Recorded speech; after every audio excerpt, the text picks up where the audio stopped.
Hello friend, সবাইকে good morning. তো সকালবেলা উঠে পড়েছি আর এদিকে মাম্মাম ঘুমোচ্ছে, মানে রাত্রেবেলা একটু ঘুম হয়নি ওর, শুধু কেঁদে কেঁদে উঠছিল আর আমি উঠে বসে বসে ওকে ঘুম পাড়ানোর চেষ্টা করছিলাম। আমারও খুব একটা ঘুম হয়নি, তো সকালবেলা উঠে পড়েছি আর ও ঘুমোচ্ছে।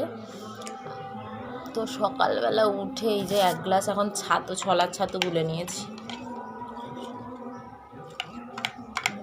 বাবার বাড়িতে আছে যেহেতু, এখানে সকালবেলা সবাই চাই খায়, কিন্তু আমার একটু দাঁতের প্রবলেম আছে, যার কারণে চা খেতে না বলেছে। মানে খুব গরম জিনিস খেতে না বলেছে, আবার খুব ঠান্ডা জিনিস খেতে না বলেছে, যেমন চা, আইসক্রিম। তো সেই জন্য চাটা আর খাই না, তো সকালবেলা একটু ছোলার ছাতুই খাই। আর ছোলার ছাতু কিন্তু আমার খুব একটা ভালো লাগে না, তবু সকালবেলা কী খাবো, শুধু মুড়ি বিস্কুট খেতে ভালো লাগছে না, তার জন্য ছোলার ছাতুটা নিয়েই বসেছি।